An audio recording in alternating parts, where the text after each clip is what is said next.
Do you enjoy that process of coming up with all these characters and stories? How does that work? The writing side of it, do you have to be in a particular time, particular room? I liken it to trying to remember a film you've never seen. So I try and imagine everything before I put it down. And basically you need to be on your own, and the workload depends on how close you are to the deadline.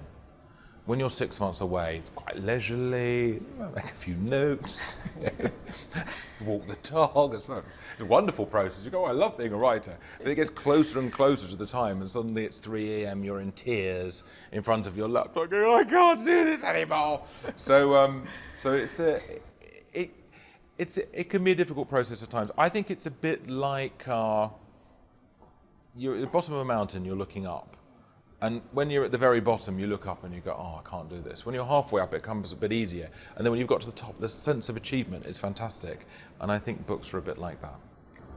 And what do you want the children reading The Midnight Gang to take away from it? What's the sort of message? Well, it's about teamwork, really. It's about kids all working together to make other kids' dreams come true. And so hopefully it's a positive message. I came from writing comedy sketches, and comedy sketches really tend to just be about trying to make people laugh and very little else. With books, you're taking the reader on a journey, and you've got to have a bit of a message, I think.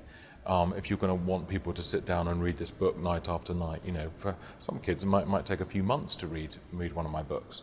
So at the end of it, I feel like there's got to be something that they can really take away that's meaningful.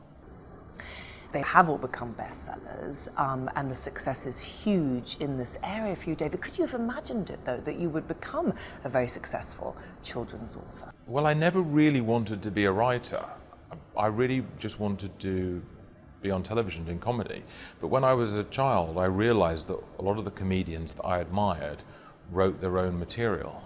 And I sort of understood that that was a big part of it. So I suppose I became a writer so I could be a comedian. And then I started to realize that for me, the writing seemed more creative than the performing, because you're starting with a blank page and really the only limits your imagination. Whereas when you're acting, you're interpreting something. It's a little bit different. You've got to have some raw material or you won't know what to do. So I suppose I became a writer so I could be a comedian, and then I fell in love with writing more. And I never really thought I would be writing children's books. It was just something maybe in the back of my mind. I had an idea for a children's book, which was The Boy in the Dress. I just woke up one day, I thought, what would happen if a boy went to school dressed as a girl? Yeah.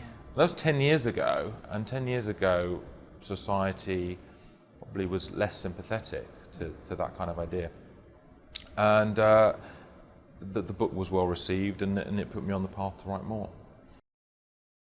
Still watching? Perfect. Click here to watch another great video from CNBC International. Oh, and don't forget to subscribe. Thanks for watching.